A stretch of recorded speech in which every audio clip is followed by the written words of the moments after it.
Time management. What? Time management. Time management was something I talked about in 2014 when I still thought, I still had the illusion I could somehow manage time. Time manages us. Time marches on, right? There's 24 hours in a day, and that ain't changing, and tick, tick, tick. So then I thought, it's more about managing myself. I got to put myself here at this time, and I got to put myself here at that time, and I got to make sure I'm doing this at that time. I got a time block, and I got to manage myself. And so then I changed the presentation and the content, and it became all around like the calendar, and I was suggesting to you, you need to do this at this time and this at that time. I'm not going to suggest any of that to you. I'm going to suggest that really it's all about energy management. At this point, it's energy management. Now I have 3 non-negotiables, right? I have 3 non-negotiables with anyone that I ever work with on a brokering basis and in my own world. Energy management is number 1, right? And that tends to be a lot to do with the scheduling, so we'll get into that. Database and tracking. These are sort of the 3 big headings. These are like non-negotiables that you've got to have mastered, all right? You've got to be able to control your energy within the time that is allotted through the course of the day. You got to master your database, and you better be tracking the right things. So without further ado, let's talk about time. So as I've said, time can't be better managed. This is not a thing. You're not going to better manage your time. Time and balance, right? Time can't be balanced. It doesn't work. I mean, everyone's always got that struggle where they're trying to balance work, family, health, wealth, etc. It's impossible. So we don't spend time, as I've said, right? We don't spend our time, we invest our time. So when you think about it from that perspective, I'd like to think it changes your perspective, right? So this is what, right? Okay, number 1, this is not me. But is this balance? I mean, this is balance. And I think it's a good image to use for balance because how long do you think you can maintain that, right? I mean, it looks pretty fit. You can probably maintain it for a while. But how much time can actually be spent like this or invested like this? It can't be. It's not real. And what this really is, this is energy. This is an investment of energy. So he's decided to invest his energy in balancing in the way he is. I think it's a good analogy. By the way, balance is bullshit, right? It's a quote I've heard from a few different people over the years, but it just is. You're either all in on one thing or all in on another thing. There's no such thing as multitasking. We're all single taskers. That's what we are. We're single taskers, not multitaskers. So you can only focus on one thing at a time. And that's okay. We're going to work with that. We're going to work with that. So, I mean, we still pursue balance. We do. And by the way, if anybody needed a new screensaver, I'll put that back up one more time. And the reality, of course, is if you're wondering if this guy is single, I'm going to say probably not, but this guy is. And this dude's got a penthouse. There you go. I like to think somebody chuckled on the background, but this is the issue. It's like me and a camera. I don't know. Hopefully that one landed, all right? Hopefully you can arrange the financing for him on that penthouse as well. So what can we manage, all right? If not time or balance, what can we manage? Ourselves, but ultimately managing ourselves takes what? What does it take to manage ourselves? It takes energy. And no, as I say, we don't spend energy, we invest that energy. So if we're investing that energy, the real question is, what is the key to successful investing, right? With anything. What's the key to successful investing? Effective management, being effective. Maximizing your ROI, your return on investment, means active, engaged, decisive. Like that's what you have to be. That whole concept of passive income, total nonsense. There's no income that's passive. That's not real. All income requires an actual investment of energy. Active, engaged, decisive. The term time management, like I say, it's here to stay. It's not going away. It's just like goal setting. Like, goal setting is going to come up every year. Really, I prefer setting standards. I think we should talk about setting standards, not goal setting. But it's hard to overcome these things. So as I say, energy management, it's It's like that whole don't wish it were easier, wish you were better type of thing. Don't wish for more time. Just eat better, sleep better, exercise better, think better, be better.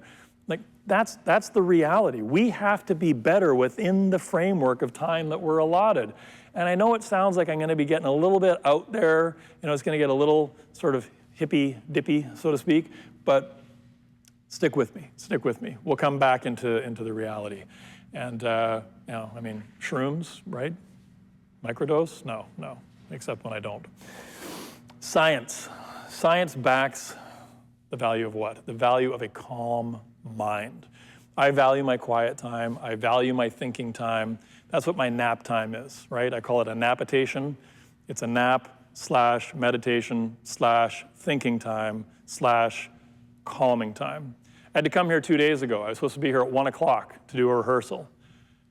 I was not in the right frame of mind. There was no way. I'd been up a little earlier than I wanted to be up. I'd been working nonstop all the way through. And so at 12:20, I made the decision to have a 20-minute nap. I sent a text to the powers that be here and said, I'm going to be 20 minutes late. I apologize. I think in the end I was only about 10 minutes late. But I knew that being 10 minutes late, but having had a 20-minute nap, I would actually be able to deliver, to bring the best. So it was worth that investment, right? Having that calm mind matters. So again, values, right? This is all going to weave together. Stick with me. Tell me what you value, and I might believe you. I had a text exchange with somebody yesterday. He sent 3 sentences. 2 of them were about his family, wanting to spend more time with them. One of them was about how he cannot let go. He can't let go of work. He can't delegate. He really struggles with that. But he values his family. That word was used in there, and I thought that's interesting. Tell me what you value, and I might believe you. Show me your calendar and your bank statement, and I'll show you what you really value, right? The calendar and the bank statement tell the story. And yes, some of these quotes I've used in the past, I'm going to use them in the future because it's just said so accurately, it doesn't need to be said a different way, right? Show me your calendar and your bank statement, and I'll show you what you really value. There it all is in one slide, if you want a screenshot of that one. That really hit home with me the first time I thought about it, right? Like, big family guy? Really? Look at your calendar. Are you booking meetings into the evenings until 9 o'clock? Are you booking work all the way through Saturday and Sunday? What does your calendar say? Doesn't really align, right? Big charitable? Really? Really? What does your bank statement show, right? So, what do we value the most? What do you value the most? For some people, it's a big pile of cash, right? Money motivates? No, money doesn't motivate. Do people value money? To a point. Money matters to a point. Some people are more about the gold than the fiat currency, though. They know, the gold bar. That's where well, I mean, if you're going to have gold, you're going to have guns, because otherwise somebody with a gun is going to come take your gold. So I don't know if gold's the right answer, but I think, then there's the other group.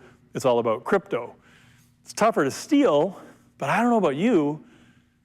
I'm not like the most dialed in person in every facet of life, and I could very well wind up being like this poor gentleman named James Howell, who mined 7,500 Bitcoins back in 2008, 2009, and accidentally threw the hard drive into the garbage, and it is now in a landfill.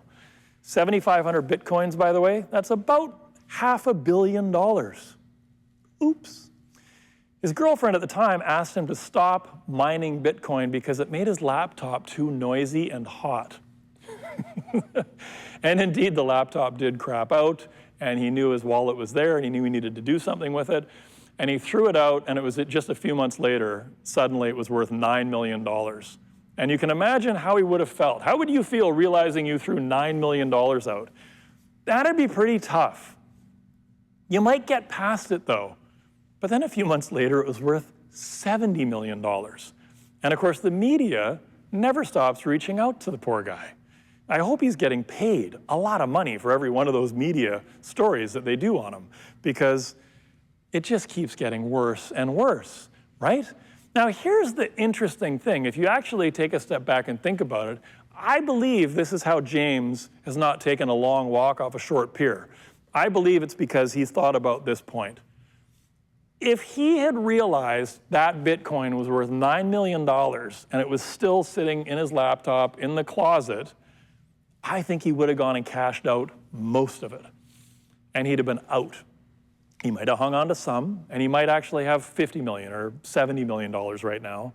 But I think, like most humans, the fear, the emotion would have set in, and it would have run wild, and he would have had to sell, because, is this real? Is it up? Is it down? What's going to happen? So he's actually in a really horrible / amazing position because he's been forced to hold it, which virtually no other human has done. There's not very many, I haven't seen a single interview with somebody who mined 7,500 coins in 2009 and is just sitting on them ever since. There's not a lot of that out there. But if you thought that was tough, imagine being Bill.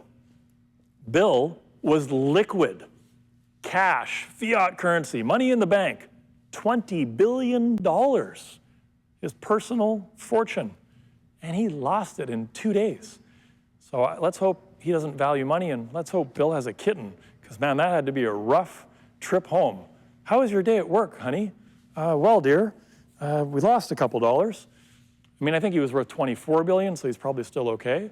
But maybe you value a dog. What do you value, right? What do you value? Maybe it's leisure time. Maybe that's what you value. Maybe that's the thing most valued. But I think when you really boil it down and you get past all the interesting stories that are out there, and the gold and the guns and the fresh water and cash and all these different things, what do we really value the most? I think the holidays gave us a pretty good hint, right? Was it presents or was it presents? What do we really value? We value, I think, at the highest level, human connection. And why does that matter? Because as I opened with, I was just talking about Zoom. How are you going to connect with people? You're going to connect with them more like this than you ever will through a text, through a DM, through any other means other than in person. And we're not going to get together in person for a little while, so this is it. This is how we're going to connect. This is how we're going to connect. We value that screen full of faces. We really do. It's not what it was, but it's what we've got. And it makes our day. A smiling face on a screen, it makes our day. It just does. And when we're present, we connect with one another, right? Now, I actually want you to stand up. I know I can't check whether you're actually standing up or not, but I want you to do it. So stand up. So let's do a little exercise on being present. So I want you to close your eyes. I want you to close your eyes. And I want you to shift your weight to your left foot. Keep your eyes closed and shift your weight into your left foot. And I want you to think about the past week, the past year, actually. Think about the past year. Don't think about it too long. That was a motherfucker of a year. Think about the past year. Think about the past month. Think about the holidays. Think about the new year. Think about the first week, the second week of the year. Think about yesterday, last night. Keep your weight on your left foot. I want you to think about this morning, the past hour. Keep your eyes closed. As you're thinking about that, and you're picturing those past moments, eyes still closed, I want you to shift your weight slowly over to the right. As you shift your weight to the right, I want you to think about the next hour, the next day. What's going to happen next week? What's going to happen through to the end of January? What's the rest of this year going to roll out like for you? Visualize the coming year. What's the story you're telling yourself about that year? Keep your eyes closed. Bring your weight back to center. Just center yourself on both feet. Got your weight centered, eyes still closed. I want you to just pause. And I want you to, we're all holding a little bit of breath in. I want you to exhale. Just exhale. Let that breath go totally. Let it go totally. And I want you to focus on your breath a little bit. Inhale And you're going to inhale a nice long breath, maybe like 4 long seconds, and then hold it for a few seconds. And then in a long exhale. I'm only going to make you do one more, but exhale completely. And then I want you to inhale, a nice, slow, steady inhale for 4, 3, 2, 1, and hold it for 4, 3, 2, 1, and exhale. Stay centered, and gently open your eyes. Now maybe taking that moment allowed you to think about the past, think about the future. I primed you a little bit about what matters, what do you value. I suggested it's human connection. You've come up on a break time. I want you to think about who matters. Who's someone really important to you that matters? And go call them right now.